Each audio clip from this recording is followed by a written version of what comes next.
ಋಷಭನಾಥನ ಪಾತ್ರವನ್ನು ಅಭಿನಯಿಸುತ್ತಿದ್ದೇನೆ.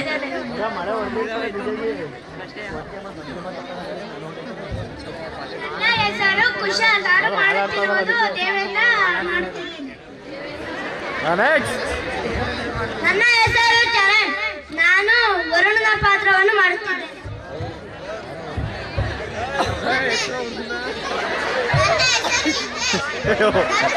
ಪಾತ್ರವನ್ನು ಮಾಡುತ್ತಿದ್ದೇನೆ.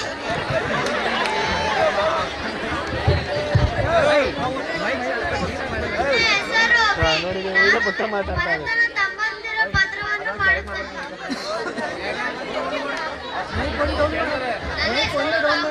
ನಾನು ರಾಯಭಾರಿಯ ಪಾತ್ರವನ್ನು ಅಭಿನಯಿಸುತ್ತಿದ್ದೇನೆ. ನನ್ನ ಹೆಸರು ನಿಖಿಲ್. ನಾನು ಸೇವಕ ಪಾತ್ರವನ್ನು ಅಭಿನಯಿಸುತ್ತೇನೆ.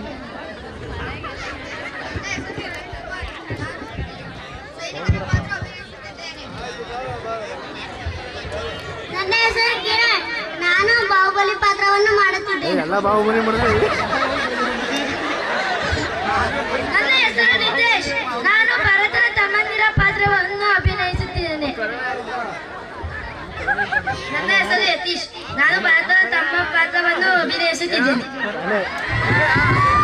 ನನ್ನ ಹೆಸರು ಅಭಿಷೇಕ್. ನಾನು ಬಾಹುಬಲಿ ಮಂತ್ರಿಯ ಪಾತ್ರವನ್ನು ಮಾಡುತ್ತಿದ್ದೇನೆ. ನನ್ನ ಹೆಸರು ಚಂದನ್. ನಾನು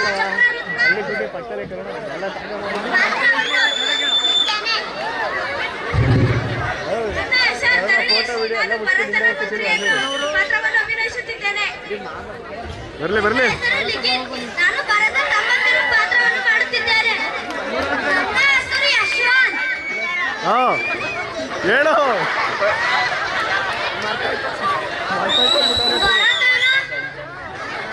ತಮ್ಮಂದಿರ ಪಾತ್ರವನ್ನು ಮಾಡುತ್ತಿದ್ದೇನೆ. ನಾನು ಸೈನಿಕನ ಪಾತ್ರವನ್ನು ಮಾಡುತ್ತಿದ್ದೇನೆ. ನಾನು ಸೈನಿಕನ ಪಾತ್ರ ಮಾಡುತ್ತಿದ್ದೇನೆ. Very good. ನಾನು ಸೈನಿಕನ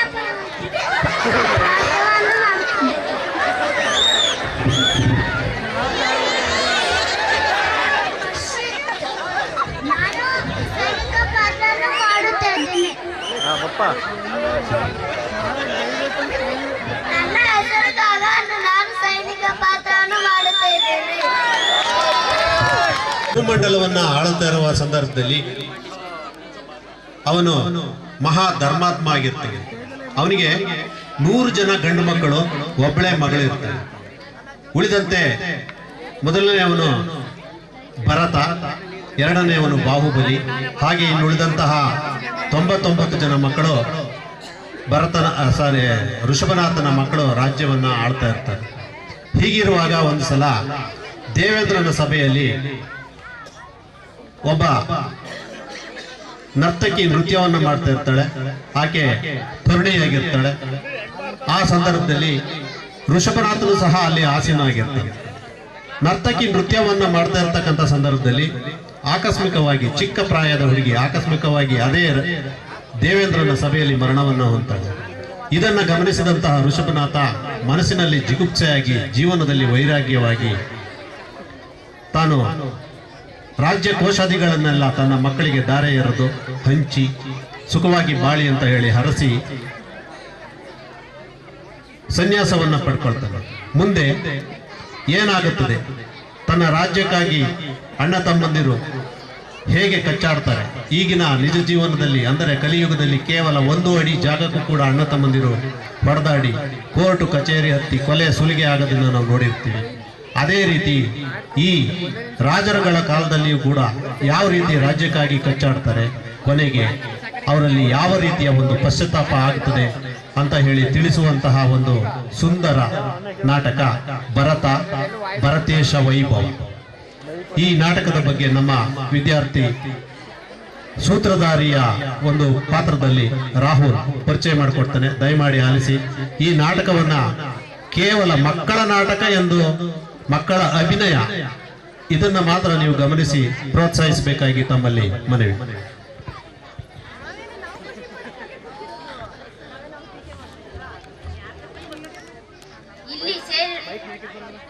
ಇಲ್ಲಿ ಸೇರಿರುವ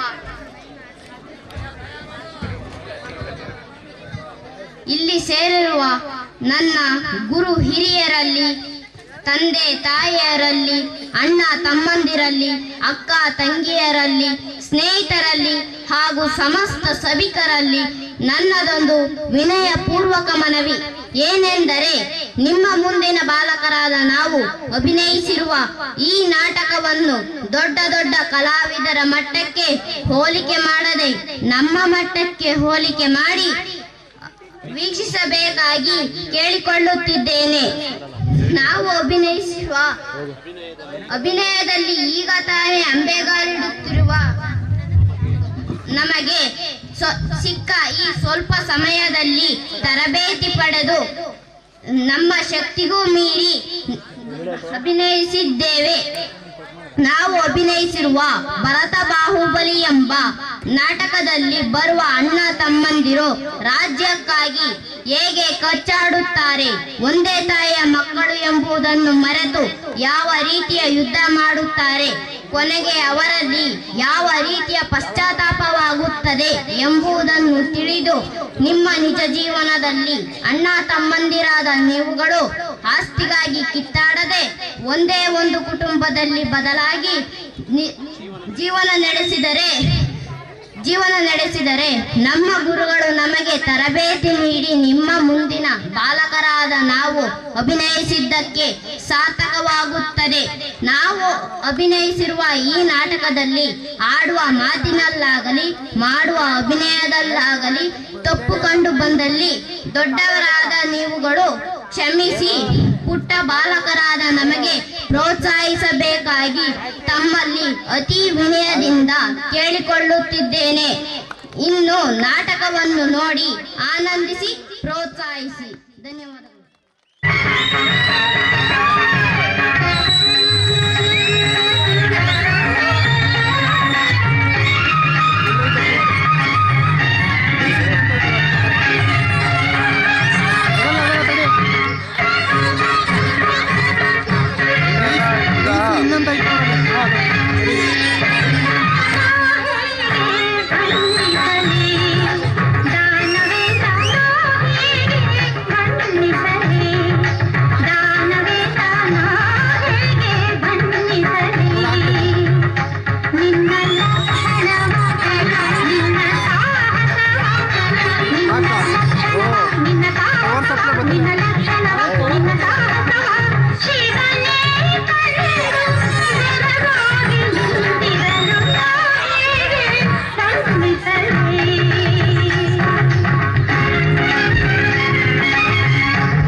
ಸ್ವಲ್ಪ ಸಮಯದಲ್ಲಿ ಇಲ್ಲವಾಗುತ್ತಾನೆ.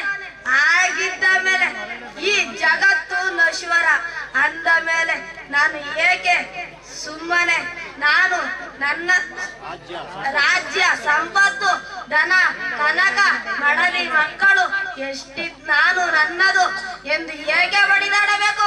ಎಷ್ಟಿದ್ದರೂ ಕೊನೆಗೆ ಒಂದು ದಿನ ಬಿಟ್ಟು ಹೋಗಲೇಬೇಕು ಅಲ್ಲವೇ? ಹೌದು ಮಹಾಪ್ರಭು, ಈ ಜಗತ್ತಿನಲ್ಲಿ ಯಾವುದೂ ಶಾಶ್ವತವಲ್ಲ, ಎಲ್ಲವೂ ನಶ್ವರ. ನಾವು ಏನನ್ನ ಸಂಪಾದಿಸಿದರೋ ಅದು ನಮ್ಮ ಜೊತೆ ಬರುವುದಿಲ್ಲ. ಅಷ್ಟೇ ಯಾಕೆ ನಾವು ಅತಿಯಾಗಿ ಪ್ರೀತಿಸುವ ನಮ್ಮ ಮಡದಿ ಮಕ್ಕಳು ಸಹ ನಮ್ಮ ಸಂಗಡ ಬರುವುದಿಲ್ಲ ಪ್ರಭು. ಸರಿಯಾಗಿ ಹೇಳಿದ ಮಂತ್ರಿ.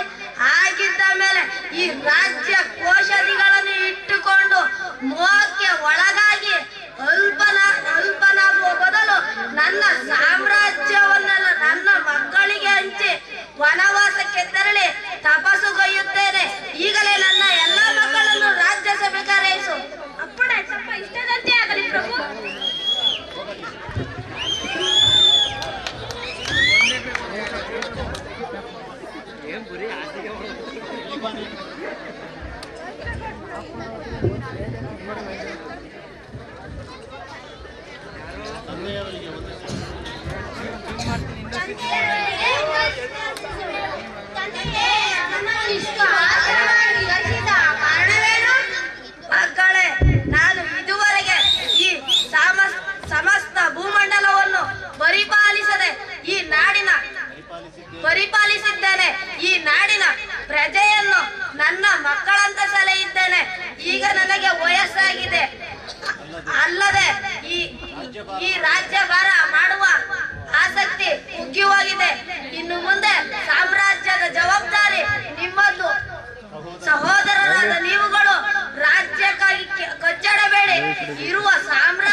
ಸುಖದಿಂದ ಬಾಳಿ ನಾನು ಇನ್ನು ಸನ್ಯಾಸವನ್ನು ಸ್ವೀಕರಿಸುತ್ತೇನೆ. ಹಾಗೆ ಆಗಲಿ ತಂದೆ. ಸಾಕ್ಬಿಡ ಇದು 111 ನಿಮಿಷ ಆಯ್ತಾ 60 ನಿಮಿಷ ಆಯ್ತಾ ಜಾಸ್ತಿ ಇದು ನಾಟಕ ಮಾತ್ರ ಮಕ್ಕಳೇ, ನಾನು ಹಿರಿಯ ಪುತ್ರನಾದ ಭರತನಿಗೆ ಪಟ್ಟಾಭಿಷೇಕ ಮಾಡುತ್ತಿದ್ದೇನೆ. ಹಾಗೆ ಆಗಲಿ ತಂದೆ. ಹಿಂದೆ ಅಂತ ಅಣ್ಣ ಮ್ಯೂಸಿಕ್ ಹಾಕ್ರೆ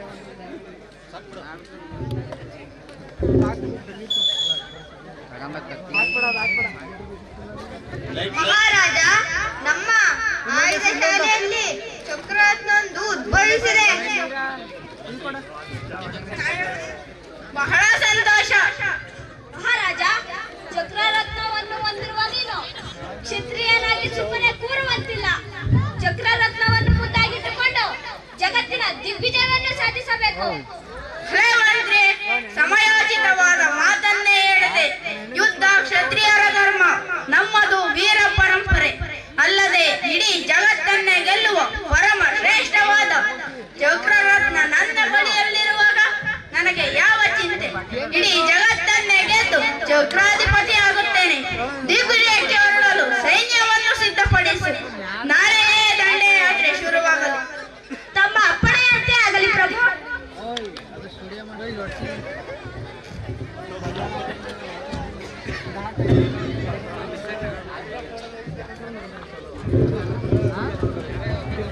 ಮುಂದೆ ಸಾಗುತ್ತಿಲ್ಲ, ಹೀಗೆ ನಿಲ್ಲಲು ಕಾರಣವೇನು?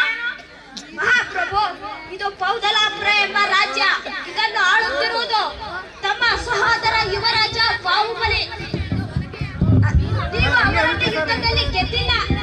ಯುವರಾಜನಾದ ಬಾಹುಬಲಿ ಬಂದು ತಮಗೆ ಶರಣಾಗಿಲ್ಲ. ಹಾಗಾಗಿ ಚಕ್ರರತ್ನವು ಮುಂದೆ ಸಾಗುತ್ತಿಲ್ಲ ಪ್ರಭು. ಮಂತ್ರಿ, ಚಕ್ರರತ್ನ ಮುಂದೆ ಸಾಗಲು ಏನು ಮಾಡಬೇಕು? ಇದನ್ನು ಮುಂದೆ ಸಾಗಿಸುವ ಬಗೆ ಹೇಗೆ? ಪ್ರಭು, ಇದಕ್ಕೆ ಇರುವುದು ಒಂದೇ ದಾರಿ. ಏನದು ಮಂತ್ರಿ? ಚಕ್ರರತ್ನವು ಮುಂದೆ ಸಾಗಬೇಕಾದರೆ ಬಾಹುಬಲಿ ಸೇರಿದಂತ ನಿಮ್ಮೆಲ್ಲ 98 ಸಹೋದರರು ಬಂದು ಯುದ್ಧ ಮಾಡಬೇಕು, ಇಲ್ಲವೇ ಶರಣಾಗಬೇಕು. ಹಾಗಾದರೆ ಮಾತ್ರ ಚಕ್ರರತ್ನ ಮುಂದೆ ಸಾಗುತ್ತದೆ. ಇಲ್ಲದಿದ್ದರೆ ಇದು ಇಲ್ಲೇ ನಿಂತಿರುತ್ತದೆ. ಅವರೆಲ್ಲ ನನ್ನ ತಮ್ಮಂದಿರು, ನನಗಿಂತ ಚಿಕ್ಕವರು. ನಾನು ಈ ಸಾಮ್ರಾಜ್ಯದ ಚಕ್ರಾಧಿಪತಿ, ಅವರು ನನಗಿಂತ ಚಿಕ್ಕವರು. ಆದ್ದರಿಂದ ಅವರೆಲ್ಲ ನನಗೆ ಶರಣಾದಂತೆಯೇ ಸರಿ. ಪ್ರಭುಗಳು ಬಂಧಿಸಬೇಕು, ಅದು ಹಾಗಲ್ಲ. ಮಹಾರಾಜರೇ, ನಿಮ್ಮೆಲ್ಲ ಒಂದೊಂದು ರಾಜ್ಯಕ್ಕೆ ರಾಜರಾಗಿದ್ದಾರೆ. ಅವರು ನಿಮ್ಮ ತಮ್ಮಂದಿರೇ ಆಗಿದ್ದರು. ಕ್ಷತ್ರಿಯ ಧರ್ಮಶಾಸ್ತ್ರದ ಪ್ರಕಾರ ಅವರು ನಿಮ್ಮ ಮೇಲೆ ಬಂದು ಯುದ್ಧ ಮಾಡಬೇಕು, ಇಲ್ಲವೇ ಶರಣಾಗಬೇಕು. ಹಾಗಾದರೆ ನೀವು ಇಡೀ ಭೂಮಂಡಲವನ್ನೇ ಗೆದ್ದಂತಾಗುತ್ತದೆ. ಹಾಗಾದರೆ ಮಾತ್ರ ಚಕ್ರರತ್ನ ಮುಂದೆ ಸಾಗುತ್ತದೆ. ಇಲ್ಲದಿದ್ದರೆ ಇದು ಇಲ್ಲೇ ನಿಂತಿರುತ್ತದೆ. ಅಷ್ಟೇ ತಾನೇ? ಅವರೆಲ್ಲ ನನ್ನ ತಮ್ಮಂದಿರು, ನಾನು ಲಾಲನೆ ಪಾಲನೆ ಮಾಡಿ ಬೆಳೆಸಿದವರು. ನಾನು ಸಹೋದರರೇ, ನೀವೆಲ್ಲರೂ ಒಂದು ಶರಣಾಗಿ ಎಂದು ಒಂದೇ ಒಂದು ಪತ್ರವನ್ನು ಕಳುಹಿಸಿದರೆ ಸಾಕು. ಕ್ಷಣ ಮಾತ್ರದಲ್ಲಿ ಅವರೆಲ್ಲ ಓಡೋಡಿ ಬಂದು ನನ್ನ ಪಾದದ ಬಳಿಯಲ್ಲಿ ಶರಣಾಗಿ ಬಿಡುತ್ತಾರೆ. ಧರಿಸು ಪತ್ರವನ್ನು, ಬರೆಸು ಓಲೆಯನ್ನು. ಹಾಗೆ ಆಗಲಿ ಮಹಾಪ್ರಭು, ಈಗಲೇ ವ್ಯವಸ್ಥೆ ಮಾಡುತ್ತೇನೆ.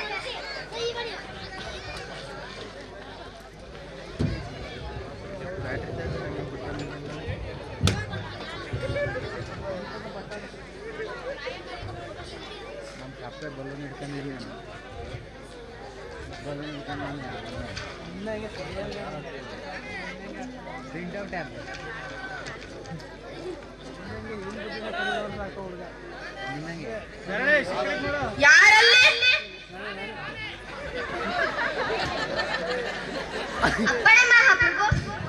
ಈ ಪತ್ರಗಳನ್ನು ಕೂಡಲೇ ನನ್ನ ಎಲ್ಲ ತಮ್ಮಂದಿರಿಗೂ ತಲುಪಿಸಿ ಬನ್ನಿ. ಹಾಗೆ ಆಗಲಿ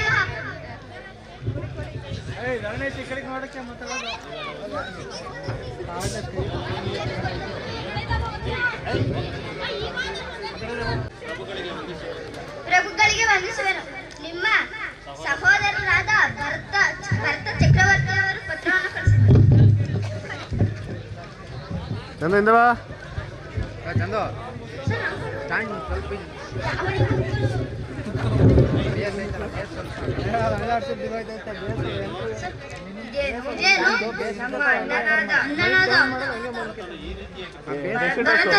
ಈ ರೀತಿಯಾದ ಪತ್ರವನ್ನು ಕಳಿಸಿರಲಿಲ್ಲ. ಏನಿದೆ ಬರೆದಿದೆ ಓದಿ ನೋಡೋಣ. ಭರತ ಖಂಡದ ಚಕ್ರವರ್ತಿಯಾದ ಭರತೇಶನ ಆಜ್ಞೆ ಏನೆಂದರೆ, ಇಡೀ ಭೂಮಂಡಲಕ್ಕೆ ಸಾಮ್ರಾಟನಾದ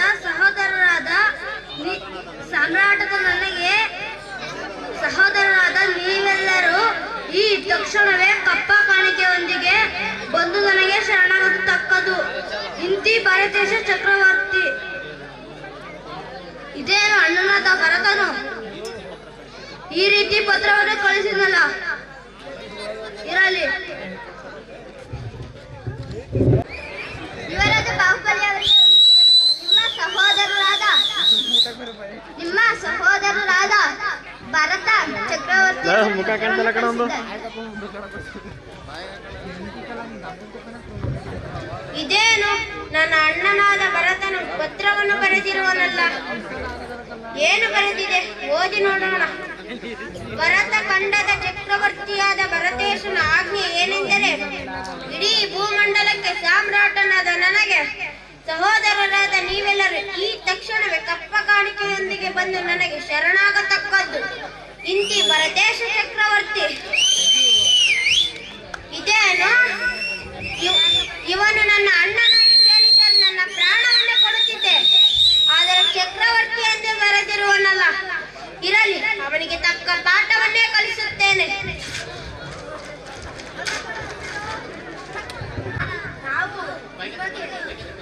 ಸೌಂಡ್ ಕೊಡಪ್ಪ. ಅಣ್ಣ, ನಾವು ನಿಮಗೆ ಶರಣಾಗಿ ಈ ಕೂಡಲೇ ವನವಾಸಕ್ಕೆ ಹೋಗುತ್ತಿದ್ದೇವೆ. ನಾನು ಕಳುಹಿಸಿದ ಪತ್ರಕ್ಕೆ ಬೆಲೆ ಕೊಟ್ಟು ನನ್ನ 98 ಜನ ಸಹೋದರರು ನನಗೆ ಶರಣಾಗಿದ್ದಾರೆ. ಆದರೆ ಈ ಬಾಹುಬಲಿ ನಾನು ಕಳುಹಿಸಿದ ಪತ್ರವನ್ನು ತಿರಸ್ಕರಿಸಿ ಶರಣಾಗದೆ ಉದ್ದಟತನ ತೋರಿದ್ದಾನೆ. ಯಾರಲ್ಲಿ? ಅಪ್ಪಣೆ ಮಹಾಪ್ರಭು. ತಕ್ಷಣವೇ ರಾಯಭಾರಿಗಳನ್ನು ಬರ ಹೇಳಿ. ಹಾಗೆ ಆಗಲಿ ಮಹಾಪ್ರಭು.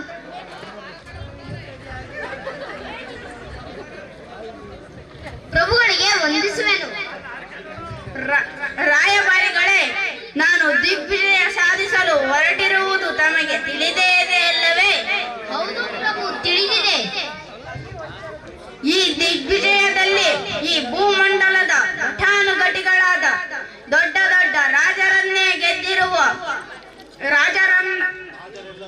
ರಾಜರೆಲ್ಲರೂ ನನ್ನ 98 ಜನ ಸಹೋದರರು ನನಗೆ ಸೋತು ಶರಣಾಗಿದ್ದಾರೆ, ಕಪ್ಪ ಕಾಣಿಕೆ ನೀಡಿದ್ದಾರೆ. ಆದರೆ ನನ್ನ ಮತ್ತೊಬ್ಬ ಸಹೋದರ ಬಾಹುಬಲಿ ನಾನು ಕಳುಹಿಸಿದ ಪತ್ರವನ್ನು ತಿರಸ್ಕರಿಸಿ ಶರಣಾಗದೆ ಉದ್ದಟತನ ತೋರಿದ್ದಾನೆ. ನೀವು ಅವನಲ್ಲಿಗೆ ಹೋಗಿ ನನಗೆ ಶರಣಾಗಿ ಪ್ರಾಣ ಉಳಿಸಿಕೊಳ್ಳುವಂತೆ ತಿಳಿಸಿ. ಹಾಗೆ ಆಗಲಿ ಪ್ರಭು, ನಾನು ಈಗಲೇ ಹೊರಡುತ್ತೇನೆ. ರಾಯಭಾರಿಗಳೇ, ನೀವು ಬಂದ ಕಾರಣವೇನು? ಏನಾದರೂ ಸಂದೇಶ ತಂದಿರುವಿರಾ? ಹೌದು ಪ್ರಭು, ಚಕ್ರವರ್ತಿಯಾದ ಭರತೇಶ ಮಹಾರಾಜರು ತಾವು ಶರಣಾಗುವಂತೆ ಪತ್ರವನ್ನು ಕಳುಹಿಸಿದರಂತೆ. ಆದರೆ ನೀವು ಪತ್ರವನ್ನು ಎಸೆದು ಶರಣಾಗಲಿಲ್ಲವಂತೆ. ಹಾಗಾಗಿ ಪ್ರಭುಗಳು ತುಂಬಾ ಕುಪಿತರಾಗಿದ್ದಾರೆ. ತಾವು ಶರಣಾಗಬೇಕು ಎಂದು ಹೇಳಿ ಕಳುಹಿಸಿದ್ದಾರೆ. ಏನು ಶರಣಾಗತಿಯೇ? ಹೌದು ಪ್ರಭು, ನೀವಿಬ್ಬರು ಒಡ ಹುಟ್ಟಿದ ಸಹೋದರರು. ನಿಮ್ಮಿಬ್ಬರಲ್ಲಿ ಯುದ್ಧ ಸಲ್ಲದು. ನಿಮಗಿಂತ ಹಿರಿಯರಾದ ಭರತೇಶ ಮಹಾಪ್ರಭುಗಳಿಗೆ ಗೌರವ ಕೊಟ್ಟು ತಾವು ಶರಣಾಗುವುದು ಒಳ್ಳೆಯದು ಎಂಬುದು ನನ್ನ ಅಭಿಪ್ರಾಯ. ದಯವಿಟ್ಟು ಶರಣಾಗಿ ಪ್ರಭು. ರಾಯಭಾರಿಗಳೇ, ನಾನು ಶರಣಾಗುವುದೇ? ಕಪ್ಪ ಕಾಣಿಕೆ ನೀಡುವುದೇ? ಏಕೆ ಕಪ್ಪ ಕಾಣಿಕೆ ಕೊಡಬೇಕು? ಯಾರಿಗೆ ಶರಣಾಗಬೇಕು? ನಿಮ್ಮ ಚಕ್ರವರ್ತಿಗೆ. ಅವನು ನಿಮಗೆ ಚಕ್ರವರ್ತಿ ಇರಬಹುದು, ನನಗಲ್ಲ.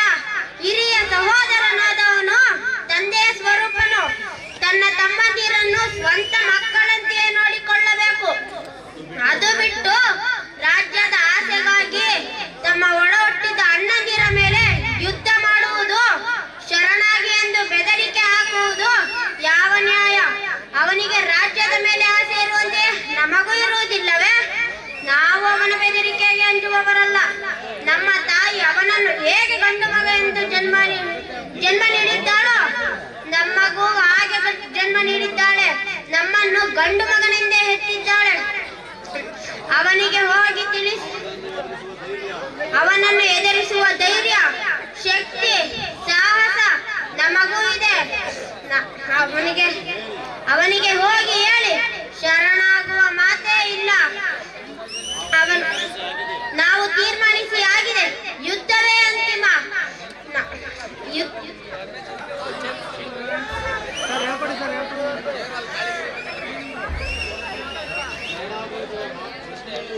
ಶರಣಾಗತಿಯ ಪ್ರಶ್ನೆಯೇ ಇಲ್ಲ. ನಾವು ತೀರ್ಮಾನಿಸಿ ಆಗಿದೆ, ಯುದ್ಧವೇ ಅಂತಿಮ. ಅವನಿಗೆ ಹೋಗಿ ಹೇಳಿ ಅವನು ನಿಜವಾದ ಗಂಡೆ ಆಗಿದ್ದರೆ, ನನ್ನಂತೆ ಪರಮ ಪುರುಷೋತ್ತಮನೇ ಅವನಾಗಿದ್ದರೆ ರಣರಂಗದಲ್ಲಿ ಬಂದು ಎದುರಾಗಲು ತಿಳಿಸಿ. ಹಾಗಾದರೆ ತಾವು ಶರಣಾಗುವುದಿಲ್ಲವೇ? ಇದೇ ನಿಮ್ಮ ಅಂತಿಮ ತೀರ್ಮಾನವೇ? ನನ್ನ ಮೊದಲ ತೀರ್ಮಾನವೂ ಇದೆ, ಅಂತಿಮ ತೀರ್ಮಾನವೂ ಇದೆ.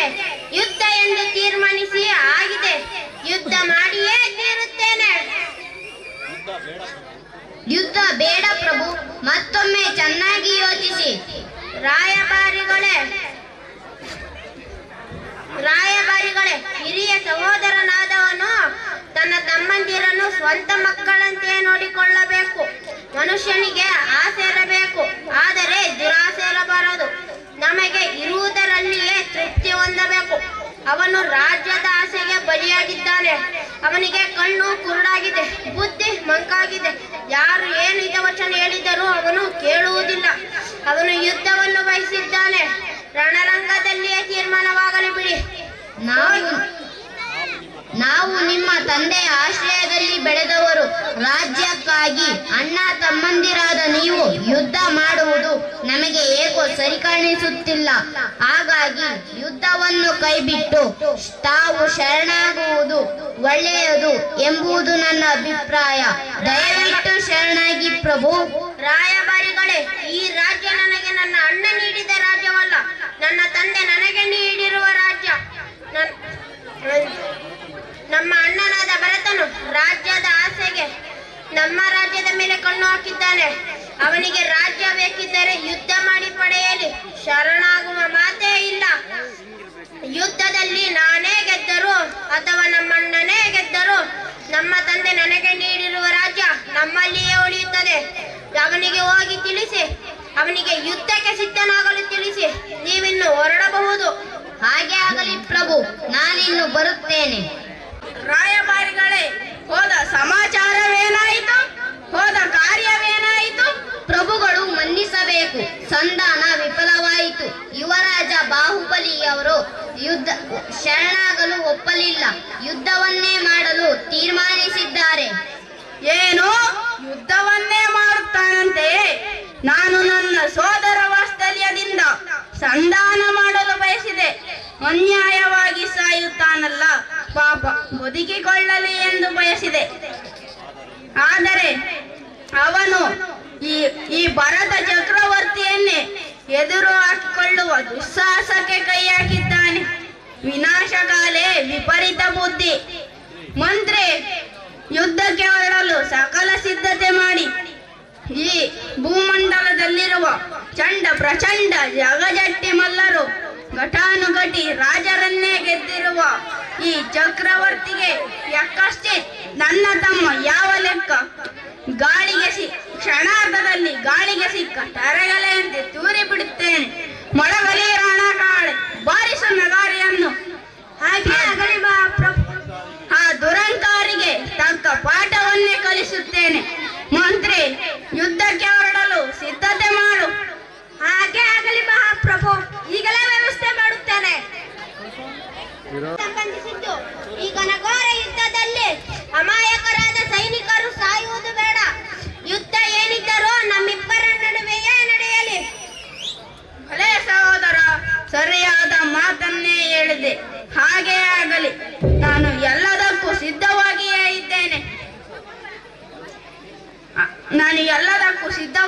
ಇದ್ದೇನೆ. ನೋಡುತ್ತಿರು ನಿನಗೆ ಹೇಗೆ ಬುದ್ಧಿ ಕಲಿಸುತ್ತೇನೆ ಎಂದು.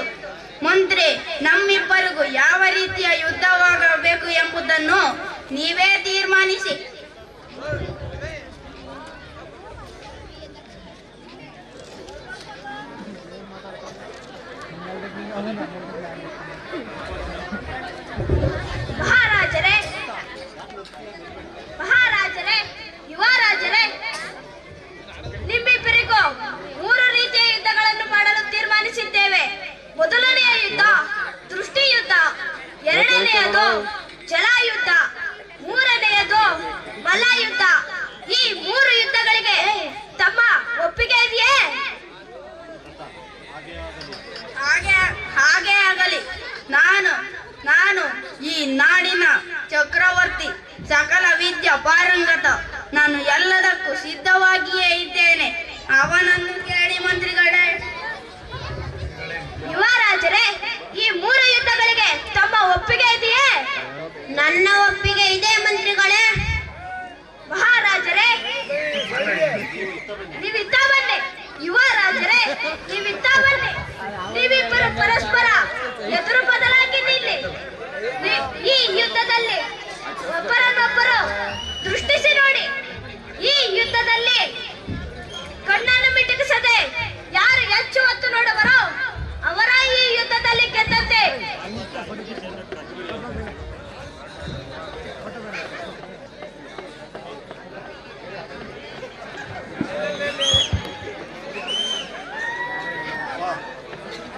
ಎಷ್ಟು ಕಣ್ಣು ಉರಿಯುತ್ತಿದೆ ತಣ್ಣೀರು ಹಾಕು. ಅಪ್ಪ, ಎಷ್ಟು ಕಣ್ಣು ಉರಿಯುತ್ತಿದೆ. ಬಾಹುಬಲಿ ಯುವರಾಜರಿಗೆ! ಬಾಹುಬಲಿ ಯುವರಾಜರಿಗೆ! ಬಾಹುಬಲಿ ಯುವರಾಜರಿಗೆ! ಮಹಾರಾಜರೇ, ಯುವರಾಜರೇ, ಈಗ ಜಲಯುದ್ಧವನ್ನು ಪ್ರಾರಂಭಿಸಬೇಕಾಗಿದೆ. ಹಾಗಾಗಿ ನೀವಿಬ್ಬರು ಅದೋ ಅಲ್ಲಿರುವ ಕೊಳದೊಳಗೆ ಇಳಿಯಿರಿ. ಚಂದು ನೀವಿಬ್ಬರು ಪರಸ್ಪರ ಒಬ್ಬರನ್ನೊಬ್ಬರು ತಮ್ಮ ಕೈಗಳಿಂದ ನೀರನ್ನು ಎರಚಬೇಕು. ಆ ನೀರು ನಿಮ್ಮ ಮುಖಗಳ ಮೇಲೆ ಬೀಳುವಂತೆ ಎರಚಬೇಕು. ಈ ಯುದ್ಧದಲ್ಲಿ ಉಸಿರು ಕಟ್ಟದೆ ಹೆಚ್ಚು ಸಮಯ ನೀರನ್ನು ಎರಚಿ ಎದುರಾಳಿಯನ್ನು ಸೋಲಿಸುತ್ತಾರೋ ಅವರೇ ಈ ಯುದ್ಧದಲ್ಲಿ ಗೆದ್ದಂತೆ. ಸರಿ, ನೀವಿಬ್ಬರು ಜಲಯುದ್ಧವನ್ನು ಪ್ರಾರಂಭಿಸಿ.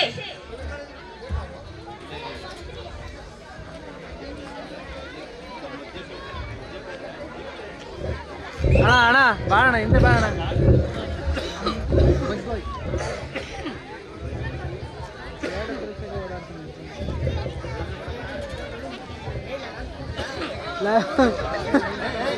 ನಾನು ಕೂಗಿ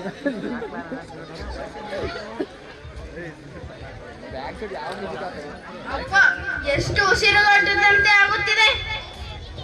ಬಾಹುಬಲಿ ಯುವರಾಜರಿಗೆ! ಬಾಹುಬಲಿ ಯುವರಾಜರಿಗೆ! ಬಾಹುಬಲಿ ಯುವರಾಜರಿಗೆ! ಮಹಾರಾಜರೇ, ಯುವರಾಜರೇ, ಈಗ 2 ಯುದ್ಧಗಳು ಮುಗಿದಿವೆ. 3ನೆಯ ಹಾಗೂ ಕೊನೆಯ ಯುದ್ಧ ಮಲ್ಲಯುದ್ಧ. ಈ ಯುದ್ಧದಲ್ಲಿ ನೀವಿಬ್ಬರು ಕುಸ್ತಿ ಮಾಡಬೇಕು. ತಮ್ಮ ಮುಷ್ಟಿಯಿಂದ ಒಬ್ಬರಿಗೊಬ್ಬರು ಹೊಡೆದಾಡಬೇಕು. ಆನಂತರ ಹೆಚ್ಚು ಪೆಟ್ಟು ತಿಂದವರು ಸೋಲುತ್ತಾರೆ, ಮತ್ತೊಬ್ಬರು ಗೆಲ್ಲುತ್ತಾರೆ. ನೀವಿಬ್ಬರು ಮುಷ್ಟಿ ಯುದ್ಧ ಮಾಡಲು ಸಿದ್ಧರಾಗಿರುವಿರಾ? ಯುದ್ಧವನ್ನು ಪ್ರಾರಂಭಿಸಬಹುದೇ? ಹಾಗೆ ಆಗಲಿ. ನಾನು ಸಿದ್ಧವಾಗಿದ್ದೇನೆ. ನಾನು ಸಿದ್ಧವಾಗಿದ್ದೇನೆ.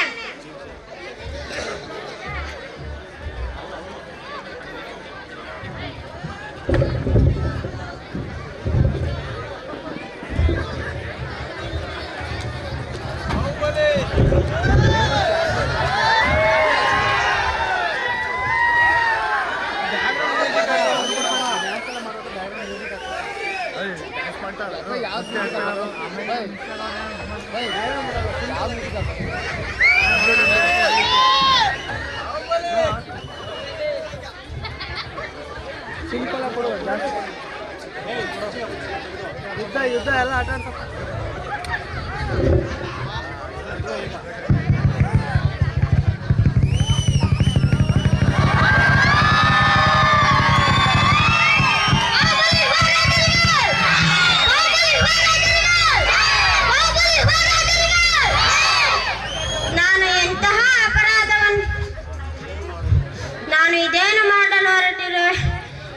ಚಿಕ್ಕಂದಿನಲ್ಲಿ ಎಡವಿ ಬಿದ್ದ ನನ್ನ ಅಣ್ಣ ಅದೆಷ್ಟು ಬಾರಿ ನನ್ನನ್ನು ಮೇಲೆತ್ತಿರುವನು. ನನಗೆ ಗಾಯವಾದನು. ಅದೆಷ್ಟು ಬಾರಿ ತನಗೆ ಗಾಯವಾದಂತೆ ನನ್ನನ್ನು ಸಂತೈಸಿರುವನು. ಈಗ ನಾನು ಮಾಡುತ್ತಿರುವುದಾದರೂ ಏನು? ಎಕ್ಕಷ್ಟಿತ್ತಿ ರಾಜ್ಯಕ್ಕಾಗಿ ಒಡ ಹುಟ್ಟಿದ ಅಣ್ಣನನ್ನೇ ಕೊಲ್ಲುವುದೇ, ನನ್ನ ಪ್ರೀತಿಯ ಸಹೋದರನನ್ನೇ ಕೊಲ್ಲುವುದೇ, ಇದು ನನಗೆ ಶ್ರೇಯಸ್ಸು ತರುವುದೇ? ನನ್ನ ನಾಡಿನ ಅದೆಷ್ಟು ಪ್ರಜೆಗಳು ನನ್ನನ್ನು ನೋಡಿ ಆಸ್ತಿಗಾಗಿ ತನ್ನ ಅಣ್ಣನ ಮೇಲೆ ಕೈ ಮಾಡುವರು? ಇಲ್ಲ, ಇದು ಸಲ್ಲದು. ನನ್ನ ಅಣ್ಣನೇ ರಾಜ್ಯವನ್ನು ಪಡೆದು ಸುಖವಾಗಿರಲಿ.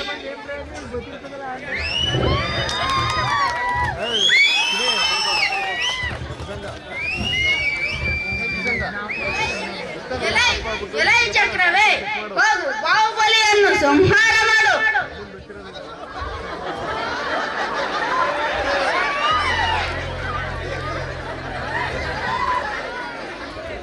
ಎಲೈ ಚಕ್ರವೇ, ಹೇಗೆ ಸುಮ್ಮನೆ ನಿಂತಿರುವೆ? ನನ್ನ ಆಜ್ಞೆಯನ್ನು ಧಿಕ್ಕರಿಸುವಷ್ಟು ಧೈರ್ಯವೇ ನಿನಗೆ? ಹೋಗು, ನನ್ನ ತಮ್ಮನನ್ನು ಕೊಲ್ಲು. ಮಹಾರಾಜ, ಬಾಹುಬಲಿ ಯುವರಾಜ ಮಹಾಧರ್ಮಾತ್ಮ. ಈತನನ್ನು ಕೊಲ್ಲುವ ಧೈರ್ಯ ನನಗಿಲ್ಲ. ನನಗೆ ಮನಸ್ಸು ಬರುತ್ತಿಲ್ಲ. ಇವನನ್ನು ಕೊಲ್ಲಲು ನನ್ನಿಂದ ಸಾಧ್ಯವಿಲ್ಲ. ದಯವಿಟ್ಟು ನನ್ನನ್ನು ಕ್ಷಮಿಸಿರಿ.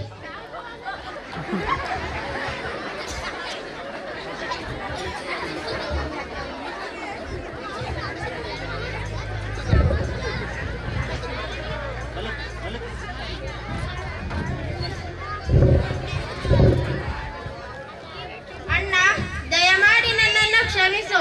ನಾನು ಮಾಡಿದ ಅಪರಾಧವನ್ನು ಮನ್ನಿಸು. ನಾನು ನಿನ್ನ ಎದುರಿಗೆ ನಿಂತು ಯುದ್ಧ ಮಾಡಬಾರದಿತ್ತು. ನಿನ್ನ ಮೇಲೆ ಕೈ ಮಾಡಬಾರದಿತ್ತು. ರಾಜ್ಯದ ಆಸೆಗಾಗಿ ಹೀಗೆ ಮಾಡಿರುವೆ. ನಾನು ಮಾಡಿದ ಅಪರಾಧವನ್ನು ಮನ್ನಿಸು. ನೀನು ಈ ಜಗತ್ತಿನ ಚಕ್ರವರ್ತಿ. ನನ್ನ ರಾಜ್ಯವೆಲ್ಲವೂ ನಿನ್ನದೇ. ನೀನು ಸುಖವಾಗಿರು. ನೀನು ಕೃಪೆ ಮಾಡಿ ನನ್ನನ್ನು ಮನ್ನಿಸು. ಇಲ್ಲ ಸಹೋದರ, ಇದರಲ್ಲಿ ನನ್ನದೂ ತಪ್ಪಿದೆ. ನಾನು ನನ್ನ ತಮ್ಮಂದಿರನ್ನು ನನ್ನ ಮಕ್ಕಳಂತೆ ಭಾವಿಸಬೇಕಿತ್ತು. ಈ ಹಾಳು ರಾಜ್ಯದ ಆಸೆಗಾಗಿ ನಾನು ನಿನ್ನ ಮೇಲೆ ಕೈ ಮಾಡಿರುವೆ. ಆದರೂ ನಾನೇ ಸೋತಿರುವೆ. ಎಲ್ಲ ಯುದ್ಧಗಳಲ್ಲಿ ಗೆಲುವು ಸಾಧಿಸಿರುವ ನೀನು ನಿನ್ನ ರಾಜ್ಯವನ್ನು ಕೊಡುವುದು ಯಾವ ನ್ಯಾಯ? ನಿನ್ನ ರಾಜ್ಯವನ್ನು ನೀನೇ ಇಟ್ಟುಕೋ. ಇಲ್ಲ ಅಣ್ಣ, ನನಗೆ ನನ್ನ ಬದುಕಿನ ಬಗ್ಗೆ ವೈರಾಗ್ಯ ಉಂಟಾಗಿದೆ. ನನಗೆ ರಾಜ್ಯದ ಮೇಲೆ ಯಾವುದೇ ವ್ಯಾಮೋಹ ಇಲ್ಲ. ದಯಮಾಡಿ ರಾಜ್ಯವನ್ನು ಸ್ವೀಕರಿಸು. ನೀನು ಸುಖವಾಗಿರು. ಹೊರಟಿದ್ದೆ ರಾಜ್ಯದ ಆಸೆಗಾಗಿ. ನನ್ನ ಒಡ ಹುಟ್ಟಿದ ಅಣ್ಣನನ್ನೇ ಕೊಲ್ಲಲು ಬಯಸಿದ್ದೆ. ಈ ಜಗತ್ತಿನಲ್ಲಿ ಯಾವುದೂ ಶಾಶ್ವತವಲ್ಲ. ಎಲ್ಲವೂ ನಶ್ವರ. ಮಡದಿ, ಮಕ್ಕಳು, ರಾಜ್ಯ, ಧನಕನಕ, ಆಸ್ತಿ ಪಾಸ್ತಿ ಯಾವುದೂ ಶಾಶ್ವತವಲ್ಲ. ಎಲ್ಲವೂ ನಶ್ವರ. ಯಾವುದೂ ಶಾಶ್ವತವಲ್ಲ ಎಂದ ಮೇಲೆ ಒಡ ಹುಟ್ಟಿದ ಅಣ್ಣ ತಮ್ಮಂದಿರಾದ ನಾವು ಏಕೆ ಕಚ್ಚಾಡಬೇಕು? ಏಕೆ ಹೊಡೆದಾಡಬೇಕು? ಇಲ್ಲ, ನಾನು ಇಲ್ಲಿದ್ದರೆ ನನಗೆ ಮತ್ತೆ ರಾಜ್ಯದ ಮೇಲೆ ವ್ಯಾಮೋಹ ಉಂಟಾಗಬಹುದು. ನಾನು ಇನ್ನೂ ಇಲ್ಲಿರುವುದು ತರವಲ್ಲ. ನಾನು ಕಾಡಿಗೆ ಹೋಗಿ ತಪಸ್ಸು ಮಾಡಿ ನನ್ನ ತಪ್ಪಿಗೆ ಪ್ರಾಯಶ್ಚಿತ ಮಾಡಿಕೊಳ್ಳುತ್ತೇನೆ. ನಾನು ಜ್ಞಾನಮಗ್ನನಾಗುತ್ತೇನೆ. ಅದಕ್ಕಾಗಿ ಒಂದು ಪ್ರಶಾಂತ ಸ್ಥಳವನ್ನು ಹುಡುಕುತ್ತೇನೆ ಎನಿಸುತ್ತಿದೆ. ಇಲ್ಲಿ ಕಾಣುತ್ತಿರುವ ಇಂದ್ರಗಿರಿ ಪರ್ವತದ ಮೇಲೆ ತಪಸ್ಸು ಮಾಡುತ್ತೇನೆ.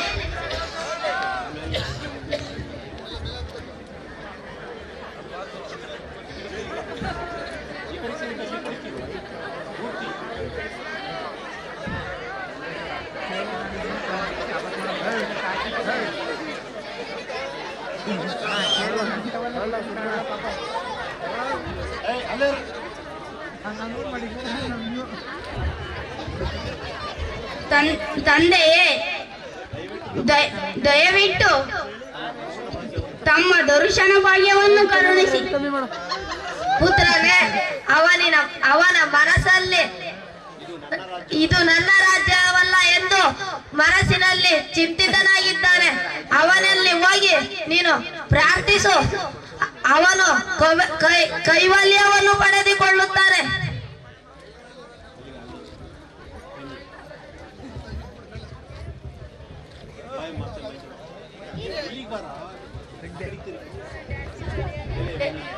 ಎಲೆ ಮುನೇಂದ್ರ, ಇದು ನನ್ನ ರಾಜ್ಯವಲ್ಲ. ನೀ ನೀನು ನನಗೆ ಕೊಟ್ಟಿರುವ ಭಿಕ್ಷೆ.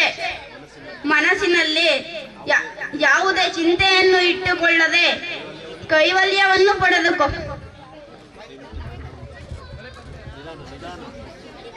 ಬರ್ರ ಬರ್ರ.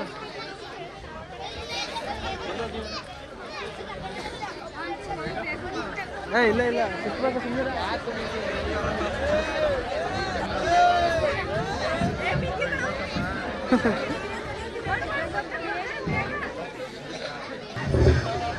ಹೀಗೆ ಬಾಹುಬಲಿಯು ರಾಜ್ಯದ ಮೇಲಿನ ವ್ಯಾಮೋಹವನ್ನು ತ್ಯಜಿಸಿ ಕರ್ನಾಟಕದ ಹಾಸನ ಜಿಲ್ಲೆಯ ಶ್ರವಣ ಬೆಳಗಾಳದ ಇಂದ್ರಗಿರಿ ಪರ್ವತದ ಮೇಲೆ ತಪಸ್ಸು ಮಾಡಿ ಧ್ಯಾನಮಗ್ನನಾಗುತ್ತದೆ.